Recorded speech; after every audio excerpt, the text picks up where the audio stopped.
할렐루야. 1월 11일 토요일 신년 특별 새벽 기도회를 시작하겠습니다. 사도신경으로 우리의 신앙을 고백합니다.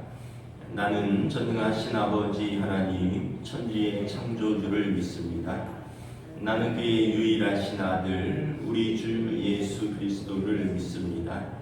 그는 성령으로 잉태되어 동정녀 마리아에게서 나시고 본디오 빌라도에게 고난을 받아 십자가에 못 박혀 죽으시고 장사된 지 사흘 만에 죽은 자 가운데서 다시 살아나셨으며 하늘에 오르시어 전능하신 아버지 하나님 우편에 앉아 계시다가 거기로부터 살아있는 자와 죽은 자를 심판하러 오십니다. 나는 성령을 믿으며 거룩한 공교회와 성도의 교제와 죄를 용서받는 것과 몸의 부활과 영생을 믿습니다. 아멘. 찬송가 620장 찬양하시겠습니다. 찬송가 620장입니다.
사랑과 은혜가 충만하신 하나님 아버지, 새해를 신년 특별 새벽 기도회를 준비하며 시작하게 하심을 감사드립니다.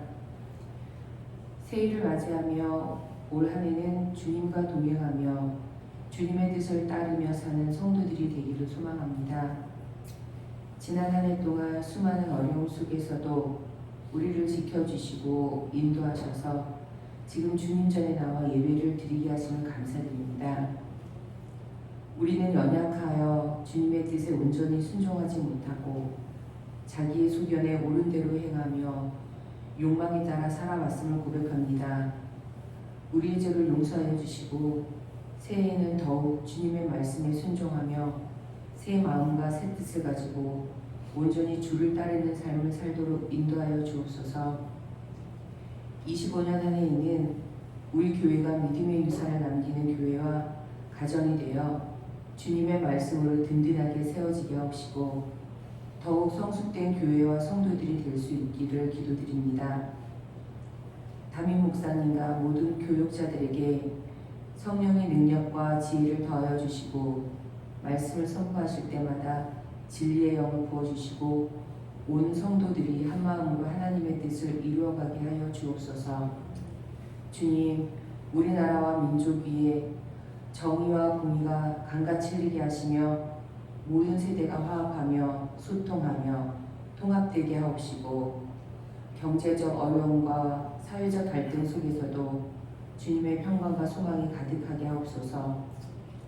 전쟁으로 고통받는 사람들에게 위로를 주시며 하루속히 전쟁이 종식될 수 있게 하여 주옵소서. 아픔 속에 고통받는 환우들에게 주님의 따뜻한 손길로 치료의 은사를 부어주시어 은혜를 누리게 하여 주옵소서. 새해에는 우리의 마음을 새롭게 하여 주시며 주님과 동행하며 감사하는 한 해가 되기를 소망하오며 우리를 죄에서 구원하여 주신 예수 그리스도의 이름으로 기도드렸습니다. 아멘.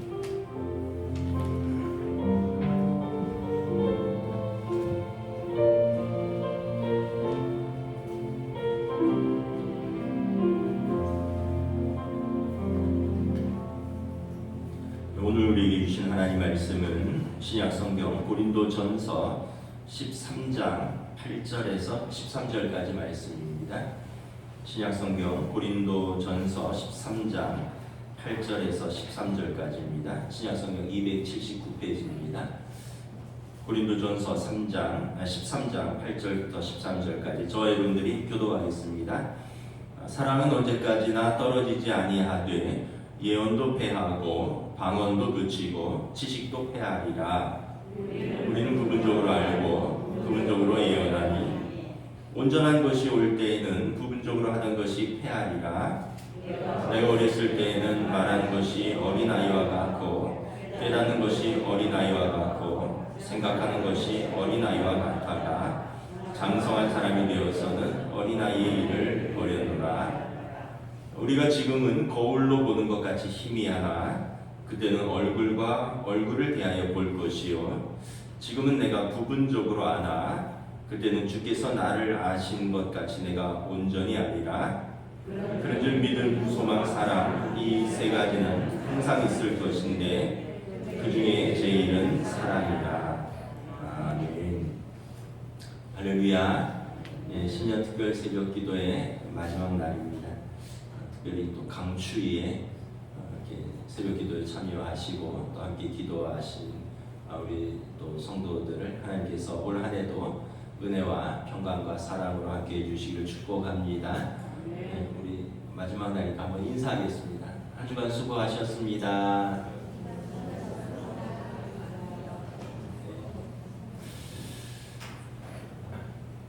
오늘은 이제 마지막 날이니까 우리 합심 기도하고 제가 마지막 기도하고 축도하고 함께 마치도록 하겠습니다.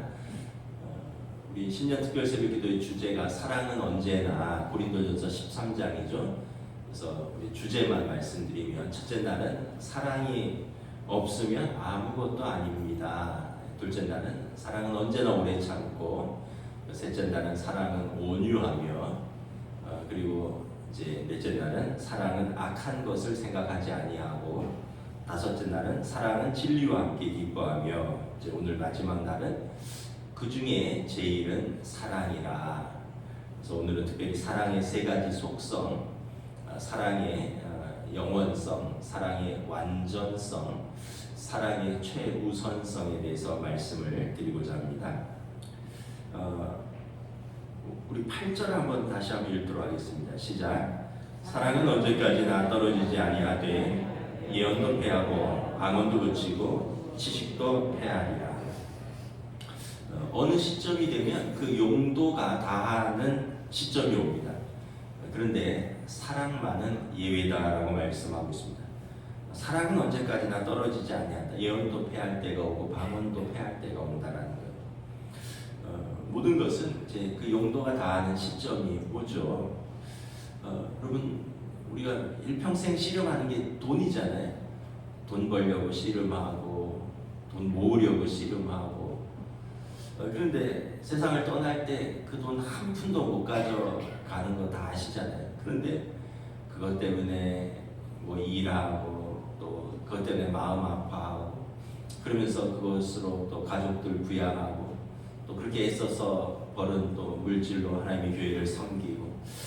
그래서 나중에 보면 그 돈 자체가 남는 게 아니라 그 돈으로 벌고 일하고 사랑했던 그 관계들이 남는 것입니다.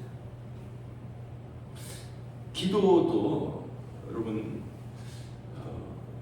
기도는 사실 자기를 위해서 하죠. 또 남을 위해서도 하지만, 예를 들어서 뭐 방언으로 깊이 영적으로 기도하는 권사님이 있다고 합시다.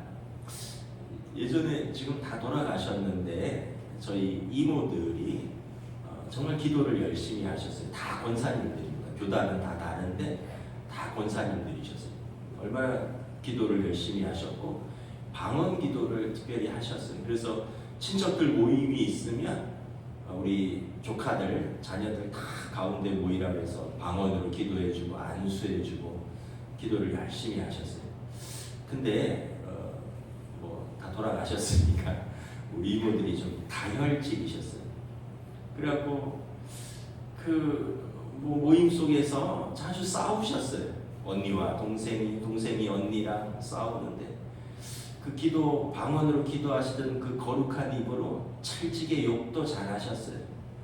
그러면 이제 우리 조카들, 자녀 세대가 정말 울리는 구리와 꽹가리 같다라는 생각을 했습니다.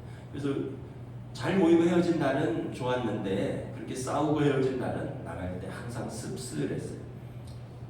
저희 어머니 빼고 다 돌아가셨는데 우리 조카들이 장례식 때 모이면 우리 이모 대단하셨지 그냥 이렇게 하고 끝납니다. 이제 다 저희 또래죠. 저희 위도 있고 저희 아래도 있고 그냥 다들 하는 말이 우리 이모 대단하셨지. 거기에 모든 게 포함됐어요. 여러분, 기도 중요합니다. 여러분들이 그 기도의 자리는 기억될 것입니다. 평생 기도하셨던 분들. 그런데 더 중요한 건 어떤 기억으로 남아있느냐 하는 게 더 중요해요. 여러분, 우리 자녀들이 또 우리 성도들이 다 봅니다. 어렵고 힘들 때 기도로 그것을 넘어가는 기도의 용사였는지, 기도의 어머니였는지. 그래서 나도 힘들고 어려울 때 나도 기도를 부탁하고 그리고 그분에게 기도 부탁을 하고 그러면서 기도와 그 사랑으로 기도했던 그 관계가 남는 것입니다. 유창하게 기도하고 방언으로 혼자 기도하고 그게 남는 게 아니라 그 기도로 엮여진 사랑의 관계가 남는다는 거예요. 여러분, 설교도 마찬가지입니다. 여러분, 제가 은퇴했을 때 여러분들이 뭐 저의 설교를 기억하시겠어요? 이 정도는 기억하겠죠. 좋았다 나빴다, 짧았다 길었다, 그 정도는 기억하시겠죠. 근데 설교 내용을 다 기억하지 못할 거예요. 그런데 뭐가 남을까요? 그래도 목사님과 나랑 사랑의 관계가 있었다. 이게 더 기억에 남지 설교가 기억에 남지는 않을 것입니다. 어제도 제가 저희 가정이랑 성영경 목사님 가정이랑 식사를 했어요. 그 막내딸이 이제 방학이라서 귀국하기 때문에 귀국하기 전에 이렇게 같이 좀 식사했는데 제가 그분을 담임 목사로 모시고 2년 동안 목회를 배웠는데 사실 뭘 배웠는지는 정확하게 기억이 안 나요. 그냥 단지 기억한 것은 목사님 설교를 잘하셨다. 뭐 무슨 내용인지도 기억 안 나요. 그거랑 목사님 나를 사랑해 주셨다. 그게 남는 거예요. 그리고 이제 16년, 7년이 지나도 그냥 사랑의 관계가 남아 있는 거죠. 여러분 사역도 그렇습니다. 저와 여러분들이 맡은 바 직분을 따라서 각자 맡은 사역을 합니다. 뭐 예배부에서 또 뭐 봉사부에서 뭐 선교부에서 뭐 재정부에서 각기 다 사역을 하죠. 다 은사를 따라서 열심히 맡은 바 사역을 감당합니다. 그런데 여러분 나중에 세월이 다 지나고 나서 그분이 무슨 일을 어떻게 잘했다 뭐 이런 건 잘 기억이 안 나요. 단지 그분하고 일하면서 같이 사랑으로 함께했던 시간들, 그 관계들이 기억으로 남는 것입니다. 여러분 뭐 학창 시절에 뭐 존경하고 사랑했던 선생님 기억나실 거 아니에요? 뭐 과목 정도는 기억나겠죠. 근데 그분이 뭘 어떻게 가르쳤다 이런 거 기억 안 나죠. 그 선생님이 나를 예뻐해 주셨다. 그 선생님하고 나가 관계가 좋았다. 이게 기억나는 거죠. 결국 여러분 모든 것은 그 용도가 다하는 시점이 옵니다. 그러나 끝까지 남는 것은 사랑입니다. 결국 모든 것을 평가하고 판단하는 근거는 사랑입니다. 그럼 왜 사랑만 남고 다 사라지느냐? 9절, 10절 함께 읽도록 하겠습니다. 우리는 부분적으로 알고 부분적으로 예언하니 온전한 것이 올 때에는 부분적으로 하는 것이 패하리라. 모든 것은 다 부분적이라는 거예요. 심지어 은사도 부분적이라는 거예요. 방언도 부분적이고요. 예언도 부분적이고요. 그 방언은 기도를 대표하는 거고 예언은 설교를 대표하는 것입니다. 우리 신앙생활에 가장 중요한 게 기도와 설교잖아요. 그런데 그것도 다 부분적이라는 거예요. 여러분 은사가 무엇입니까? 은사는 고린도전서 12장이 은사장이잖아요. 은사는 성령께서 그의 뜻대로 각 사람에게 나누어 주시는 것이 은사입니다. 그래서 선물입니다. 그냥 성령께서 각 사람에게 필요를 따라 주는 거예요. 그래서 은사가 카리스마인데 그 기쁨이 카리스입니다. 그래서 은사와 기쁨은 어원이 같아요. 그 은사는 각 사람의 기쁨을 위해서 주시는 선물이에요. 은사는 성도의 기쁨을 위해서 하나님의 교회의 유익을 위해서 주시는 선물입니다. 그래서 은사는 성도를 성도되게 하고 교회를 교회되기 위해서 주시는 선물입니다. 은사를 통해서 자신을 발견하고 은사를 통해서 다른 사람을 섬기고 은사를 통해서 교회를 세워나가는 그런 도구로서 기쁨을 위해서 주신 것이지 은사 자체가 목적은 아니라는 것입니다. 방언의 은사, 깊이 기도하는 사람에게 기쁨을 위해서 주신 하나님의 선물입니다. 그 방언으로 기도하는 사람은 자기 영이 기쁘다고 했어요. 근데 그것이 그 사람의 신앙생활의 목적은 아니에요. 여러분 지식과 지혜와 예언의 은사, 이게 말씀을 사랑해서 말씀을 묵상하고 깨닫고 가르치고 전하는 은사인데 여러분 그러나 이것이 귀하지만 그것 자체가 신앙생활의 목적은 아니라는 거예요. 신유의 은사, 육신의 질병, 연약한 사람들이 병이 낫고 그래서 그 사람의 삶의 기쁨을 회복하는 것. 그런데 여러분 병이 낫는 게 우리의 인생의 목적은 아니라는 거예요. 그것 자체가 우리의 신앙생활의 목적은 아니라는 거예요. 이렇게 방언으로 기도하고 지식과 지혜와 또 예언으로 우리가 말씀으로 강건케 되고 또 신유로 우리의 육이 강건케 되는 것은 다 뭐냐면 우리가 하나님 사랑하고 그래서 우리의 인격과 성품이 변화되어서 주님 더 사랑하듯이 우리에게 주신 사람들을 더 사랑하도록 그 목적을 위해서 주신 은사들입니다. 그래서 이 모든 은사들은 사실은 사랑하기 위한 도구입니다. 아까 말했듯이 뭐 열심히 기도하는데 사랑하지 않으면 그 기도 왜 하느냐는 거예요. 뭐 저는 설교를 잘 못하지만 설교를 유창하게 하는데 사랑이 없으면 그 설교가 무슨 유익이 있느냐라는 거예요. 열심히 봉사하는데 사랑이 없으면 그 봉사는 누구를 위한 봉사냐라는 것이죠. 그래서 가장 큰 은사는 사랑입니다. 다른 은사들을 더 강력하게 하고, 다른 은사들을 더 풍성하게 하고, 다른 은사들을 더 아름답게 해주는 것. 그래서 사랑이 성도의 신앙생활의 목적인 것입니다. 그래서 오늘 8절, 9절, 10절의 은사와 사랑의 관계를, 은사의 속성은 한시적이나 사랑은 영원하고, 그리고 9절, 10절에 보면 은사는 부분적이나 사랑은 온전한 것이다. 그래서 우리가 은사를 통해서 하나님을 부분적으로 알아가지만 우리가 온전히 사랑할 때 하나님을 더 깊이 알아간다는 것입니다. 그래서 하나님의 사랑으로 은사를 사용하지 않으면 아무것도 아니라는 것입니다. 사랑이 없으면 알맹이가 빠진 것이고, 사랑이 모든 가치를 가치되게 하는 가치의 기준이며, 모든 은사를 은사되게 하는 가장 큰 은사이다. 그래서 끝까지 남는 것은 사랑이다라는 것입니다. 이것이 사랑의 영원성입니다. 그 다음에 사랑의 완전성입니다. 사랑은 완전하다는 거죠. 11절 우리 함께 읽도록 하겠습니다. 시작. 내가 어렸을 때 말하는 것이 어린아이와 같고, 깨닫는 것이 어린아이와 같고, 생각하는 것이 어린아이와 같아가 장성한 사람이 되어서는 어린아이의 일을 버렸노라. 두 부류의 사람이 나오죠. 어린아이와 장성한 사람입니다. 이건 이제 뭐 나이로 구분하는 게 아니에요. 물론 나이로 어린아이와 성인을 구분을 하죠. 근데 이제 여기서는 영적인 어린아이와 영적으로 성숙한, 하나님의 기준은, 사람들의 기준은 나이이지만 하나님의 기준은 사랑입니다. 사랑이 풍성하면 장성하고, 사랑이 부족하면 어린아이와 같은 사람이죠. 어린아이의 특징이 뭐죠? 오늘 말씀해 보면 말하는 게 어린아이 같다는 거예요. 깨닫는 게 어린아이와 같다는 거예요. 생각하는 것이 어린아이와 같다는 거예요. 그 어린아이들이 말하는 거 잘 들어보세요.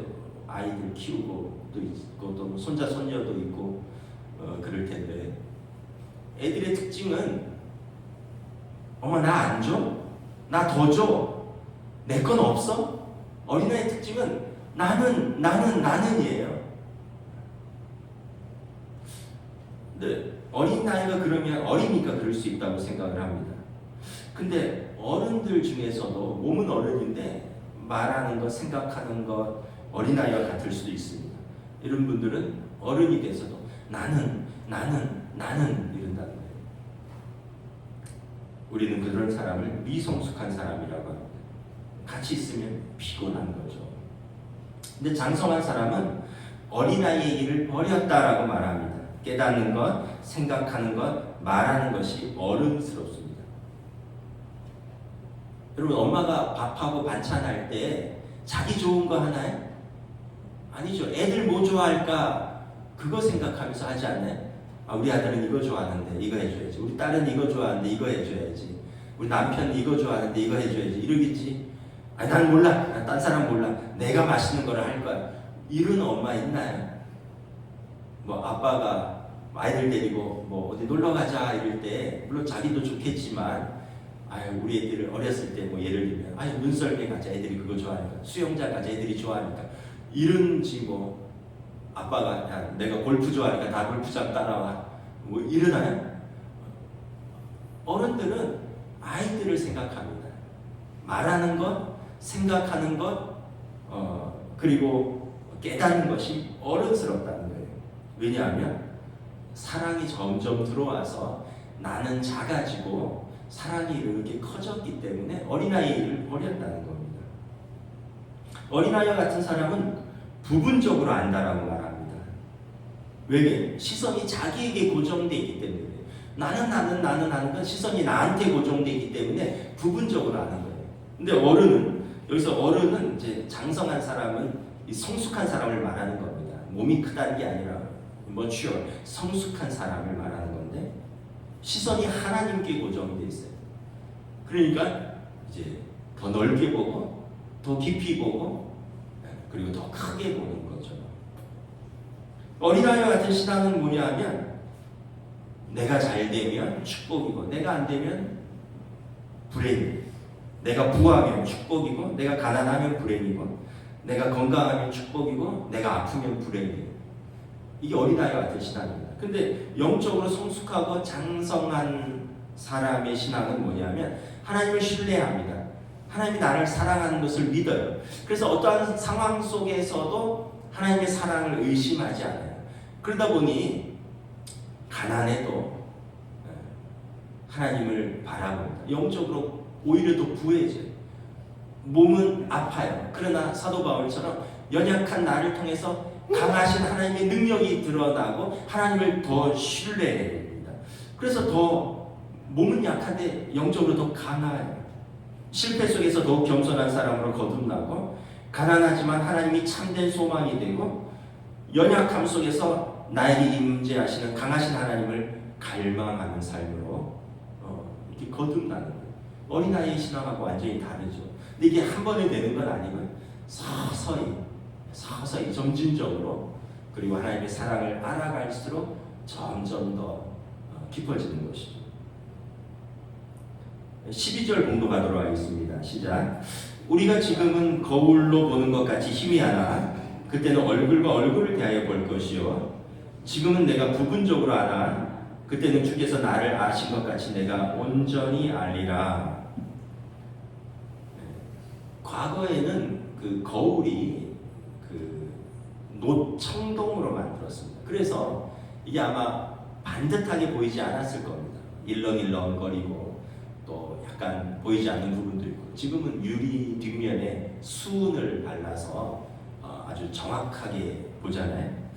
그런데 그래서 그때 우리가 이 시대를 살아가는 걸 신학적으로 은폐된 세계라는 겁니다. 뭐가 은폐됐냐면 하나님이 보이지를 않아요. 정확하게. 하나님의 은혜를 통해서 하나님을 찾아가는 거예요. 그러면서 하나님이 계시고 하나님의 사랑도 알아요. 근데 온전히 알지는 못해요. 그러다 보니까 이게 고군분투하는 삶인 거죠. 부분적으로 알아요.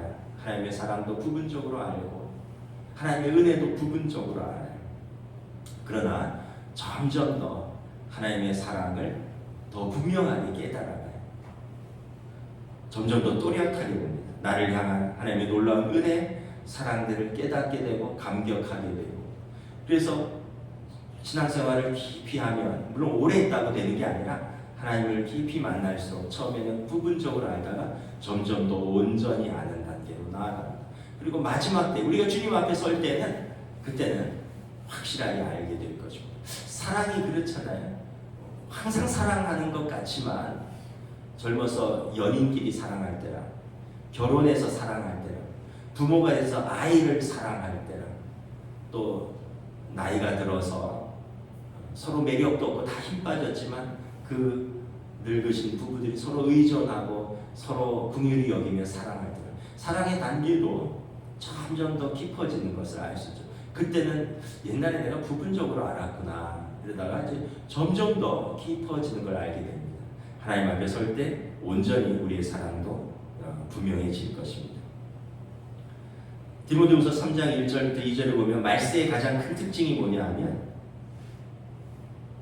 자기를 사랑하고 돈을 사랑한다는 거예요. 너는 이것을 알라. 말세에 고통하는 때가 이르러 사람들이 자기를 사랑하며 돈을 사랑하며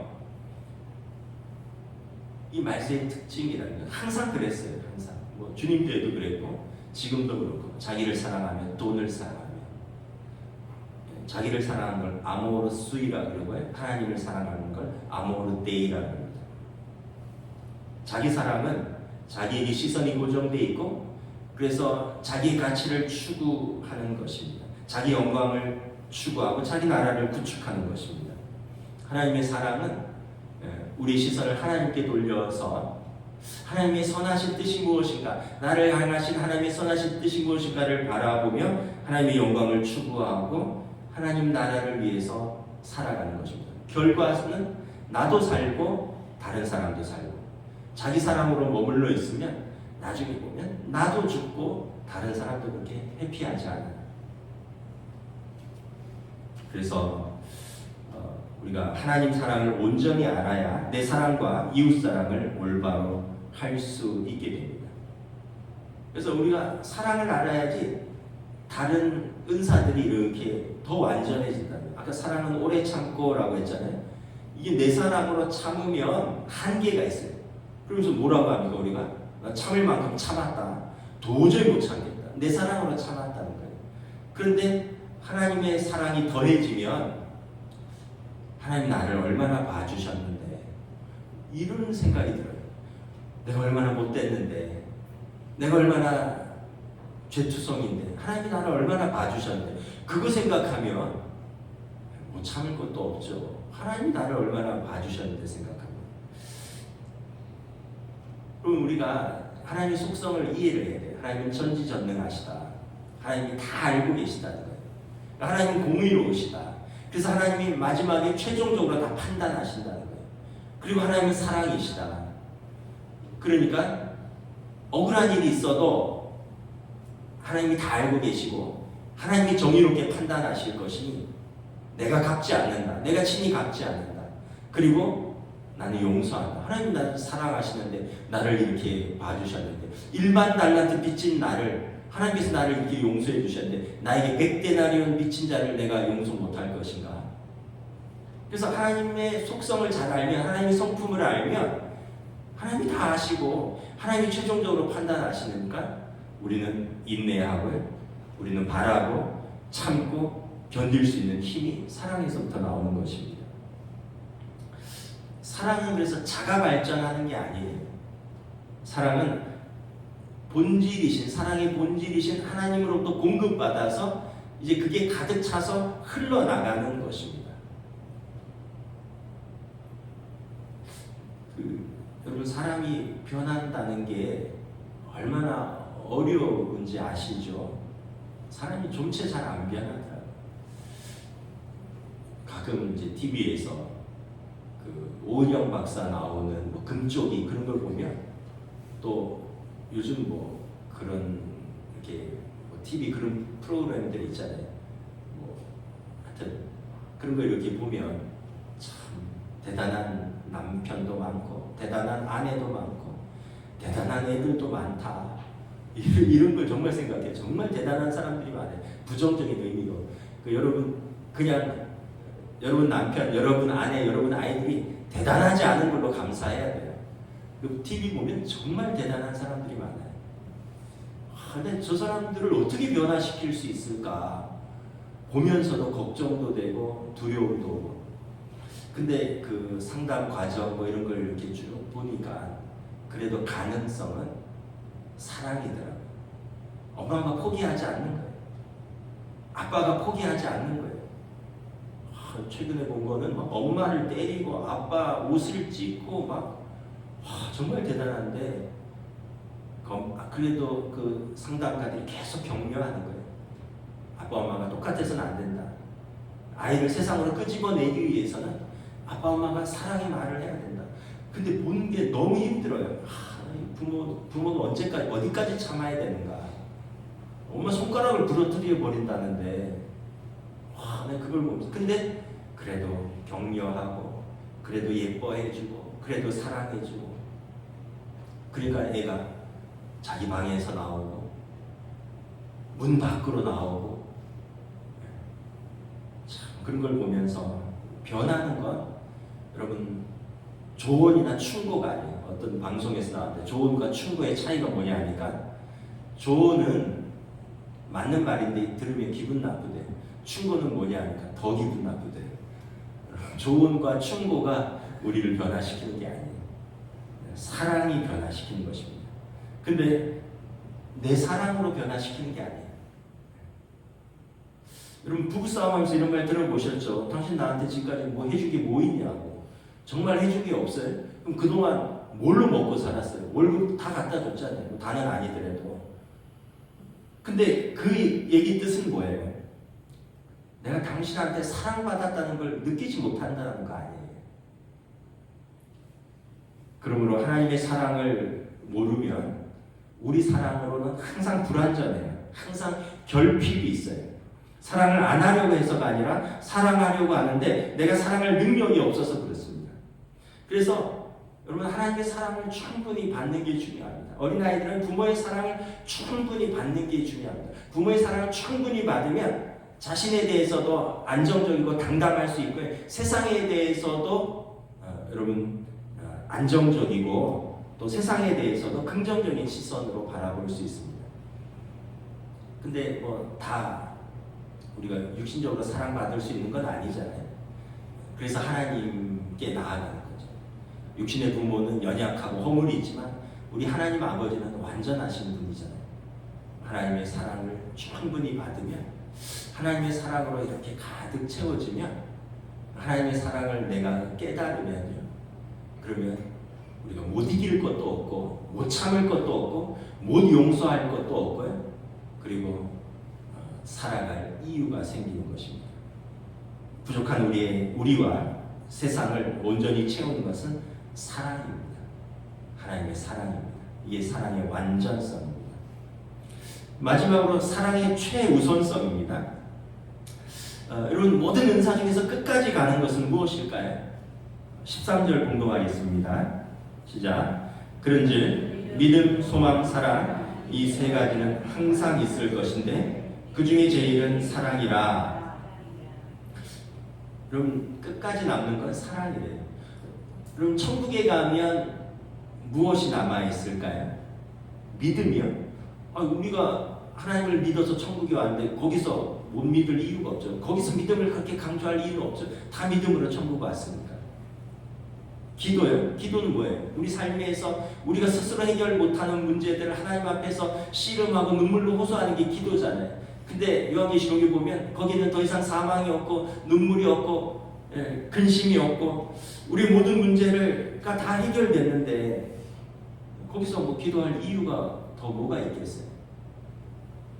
천국에서 설교와 성경 공부가 있을까요? 설교와 성경 공부는 하나님의 말씀을 알아서 하나님을 더 알아가고 하나님을 더 사랑하기 위한 것인데, 이제는 하나님을 눈으로 배웠는데 하나님과 어린 양의 보좌가 있고, 그리고 우리가 그 앞에서 하나님을 예배하고 있는데, 여러분, 우리가 거기서 뭐 또 설교를 듣겠어요? 천국에서 사역과 봉사가 필요할까요? 평생 일하면서 살았고, 또 우리가 하나님의 교회에서도 진짜 평생 사역을 하잖아요. 이런저런 일로 다 사역하잖아요. 하나님 나라 가서도 우리가 일하고 사역할까요? 하나님 나라에서는 천사가 우리의 시중을 든다라고 기록하고 있습니다. 천사가 성도들을 섬긴대요. 그 천국에는 그 뭐가 남을까?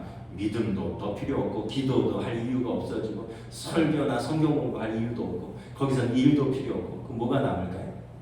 사랑만 남죠. 하나님 우리 아버지가 되셔서 친히 우리 눈물을 닦아주신대요. 하나님 우리를 얼마나 사랑하시는지 알잖아요. 여러분, 자녀들이 울 때 부모가 눈물 닦아줘 보셨죠? 아기 때도 그렇고. 커서 울면 뭐 더 닦아주기가 더 힘들죠. 마음이 아프니까. 애들 울 때 다 눈물 닦아줘 보셨잖아요. 넘어져서 울고, 애가 학교 갔다 와서 속상해서 울고 하면 아빠도 눈물 닦아주고 엄마도 눈물 닦아줬잖아요. 하나님 나라 가면 하나님이 우리 모든 눈물을 닦아주신대요. 우리의 수고, 우리의 고난, 하나님 아버지가 우리 눈물을 다 닦아주신대요. 하나님의 사랑이 풍성하게 베풀어지는 거죠. 우리는 그 하나님의 사랑과 구원의 은혜에 감격해서 우리도 하나님을 사랑하고 찬양하는 것이 남겠죠. 그러니까 하나님 나라에서는 사랑만 남는 거예요. 믿음, 소망, 사랑, 그 중에 제일은 사랑이라. 이 땅에서도 미래에 무엇이 더 필요할까? 미래에 뭐가 더 필요할까? 더 많은 물질? 더 많은 과학기술? 더 많은 지식?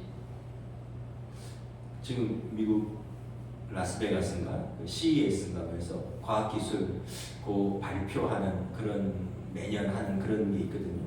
제가 잠깐 봤더니 이제 다 AI로 이제 허리에 무슨 벨트 같은 거 차면 여자분들도 무거운 거를 막 30kg 되는 걸 번쩍번쩍 들 수 있어요. 그 기술이 다 그거 노동자들을 도와주고, 이제는 뭐 손 안 대고 차가 움직이고, 이제는 뭐 여러 가지를 더 좋은 기술, 더 좋은 지식, 더 좋은 세상이 열리는 것 같습니다. 근데 정말 그런가요? 더 발전할수록 더 힘들어진 건 왜 그래요? 여러분, 대한민국이 5,000년 역사 가운데 지금처럼 부유한 때가 어디 있어요? 근데 한편 지금처럼 또 힘든 때가 어디 있어요? 난 백골단 얘기 듣고 모골이 송연해졌어요. 우리 대학 다닐 때 백골단 청카바 입고 하얀 모자 쓴 사법경찰들이 곤봉 들고 쫓아오면 최루탄 터지고 골목으로 숨고 잡혀서 닭장차에 차서 타여서 노량진 경찰서에 끌려가서 조서 쓰고 풀려나고, 이걸 21세기 2025년에 백골단이 있다는 얘기를 듣고 그냥 모골이 송연해졌어요. 피가 머리 끝까지 솟아오르더라고요. 안 당해봐서 모르시나요, 여러분? 이 시대는 여러분 더 발전하고 더 돈이 많아지고 더 기술이 발전하고 더 좋아지는 게 아니에요. 우리에게 더 필요한 것은 사랑이에요. 사랑이 없어서 문제인 거죠. 기술이 발전하고 지식이 없어서가 문제가 아니라 사랑이 없어서 문제인 겁니다. 라틴어로 메멘토 모리와 카르페 디엠이라는 말이 있어요. 메멘토 모리는 뭐냐면 너 죽는다는 것을 기억하라는 거예요. 카르페 디엠이라는 것은 그래서 현재를 즐기라는 거예요. 사랑을. 그 말이 이제 상반되는 것 같지만 사실은 연결되어 있는 거예요.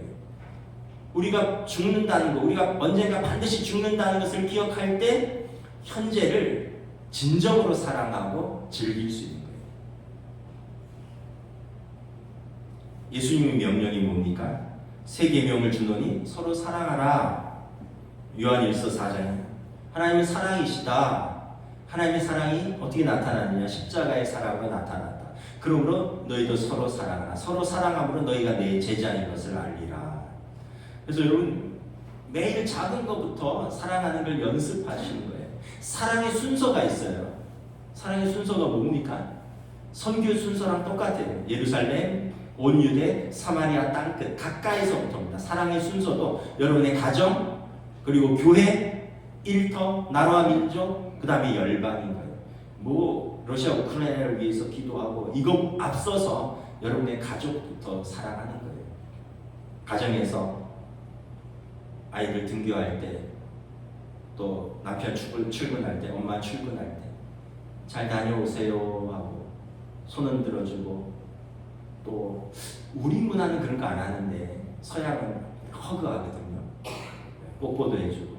근데 어렸을 때 다 했잖아요. 애들 학교 갈 때 뽀뽀해주고 안아주고, 그리고 아빠가 퇴근하면 애들이 현관 입구까지 나와서 손 벌리고 안아달라고. 요즘은 다 자기 방에 들어가서 있는지 없는지도 잘 몰라요. 네. 근데 환대하는 거예요. 나갈 때 환대하고 들어올 때 환대하고. 그 집안 분위기는 어떻게 알 수 있냐면 서로가 서로에게 말을 어떻게 하느냐를 들어보면 알 수 있어요. 서로 환대하는 말이냐, 서로 핀잔 주고 비난하는 말이냐. 서로 환대하는 거예요. 가족부터. 교회에서도 여러분 환대하는 겁니다. 젊은이들이 어른들 보면 다 알잖아요. 우리 권사님이고 장로님이고 연세 드시고 은퇴하시는 분들인 거 먼저 인사하는 거예요.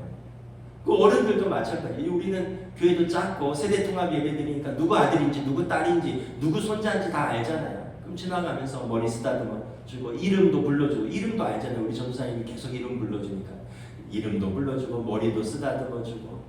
그 애들도 누가 나 예뻐하는 거 다 알아요. 여러분, 가정에서, 교회에서, 그 이후에 직장에서도 사랑으로 일하면 더 좋을 거예요. 그 다음에 어지럽고 혼란스러운 나라를 위해서도 사랑으로 기도하고, 그 다음에 뭐 러시아 우크라이나 전쟁을 위해서, 이스라엘과 가자 하마스 전쟁을 위해서, 아프리카의 기근을 위해서, 그 다음에 기도하는 거죠. 거대 담론이 아니라 작은 것에서부터 사랑을 연습하는 것입니다. 말씀을 마치겠습니다. 2025년 새해에 저와 여러분들의 삶에 하나님의 사랑으로, 그리고 그것으로 채워져서 우리의 삶에 우리 주신 사람들을 사랑하고 내게 주어진 삶을 사랑으로 충만하게 채워가는 복된 한 해가 되시기를 우리 주님의 이름으로 축복합니다. 마지막이니까 옆에 분들을 손 한번 잡고 사랑합니다 한번 하겠습니다. 사랑합니다. 우리 함께 기도하겠습니다. 우리 함께 합심해서 기도하고요. 제가 마무리 기도하고 축도하고 마치겠습니다. 우리 함께 합심해서 기도하겠습니다. 하나님, 참 우리가 사랑을 갈구합니다. 살아가면서 열심히 사는데 사랑받지 못해서 슬프고 또 사랑할 대상이 없어서 허전하기도 하고, 그러나 이런 인간적인 에로스의 사랑을 넘어서서 부모 자식 간의 사랑이 있습니다. 희생하는 사랑, 헌신하는 사랑, 또 깊은 사랑, 또 하나님을 사랑하고 성도를 사랑하는 거룩한 사랑이 있습니다. 우리의 시간을 내고 우리의 몸을 내고 우리의 마음을 쏟아서 하나님 나라가 이루어지며 하나님의 통치가 이루어지며 하나님의 선하신 뜻이 이루어지기를 위하여 우리 하나님 앞에서 사랑하는 거룩한 사랑이 있습니다. 그러나 이 사랑은 우리의 힘으로 우리의 능력으로 감당할 수 있는 사랑이 아닌 줄 믿습니다. 우리의 사랑에는 한계가 있고 하나님이 부어주시는 사랑, 하나님이 채워주시는 사랑, 하나님은 사랑이시고 그 십자가의 사랑으로 우리에게 나타나고, 그리고 그 사랑으로 우리를 사랑하실 때 우리가 그 사랑을 깨달을 때 비로소 우리에게 주신 사랑을 사랑하고 내 삶을 사랑 충만한 삶으로 채워나가고, 또 하나님의 교회와 또 우리에게 주어진 사람들을 뜨겁게 사랑할 수 있는 줄 믿습니다. 주여 우리를 긍휼히 여겨 주시옵소서. 주여 우리에게 은혜 베풀어 주시옵소서. 하나님 함께하여 주시옵소서. 하나님 사랑으로 충만한 우리의 삶을 채워 주시옵소서. 하나님은 사랑이심이라. 그리고 이 사랑이 십자가의 사랑으로 우리에게 나타나셨습니다. 그러므로 너희도 사랑하라. 너희도 서로 사랑함으로 너희가 내 제자인 줄 알리라 말씀하셨습니다. 2025년을 시작하면서 우리가 첫 시간을 기도로 시작합니다. 사랑으로 채워지기를 기도합니다. 우리들의 가정이 사랑으로 충만하기를 원합니다. 우리들의 교회가 사랑이 풍성한 교회가 되기를 원합니다. 그래서 우리 삶이 우리에게 주어진 사람들을 뜨겁게 사랑하고 내게 주어진 삶과 사명을 사랑으로 힘있게 감당할 수 있는 올 한 해가 되도록 사랑의 주님 채워주시고 성령님 인도하여 주시옵소서. 이제는 우리 주 예수 그리스도의 은혜와 하나님 아버지의 사랑하심과 성령님의 역사하심, 교통하심, 교제하심, 인도하심이 2025년 새해를 다른 무엇보다 사랑으로 충만하여 사랑으로 이기고 사랑하며 살기를 다짐하는 사랑하는 우리 모든 성도들 위해 지금부터 영원토록 함께 계시기를 간절히 축원하옵나이다. 아멘.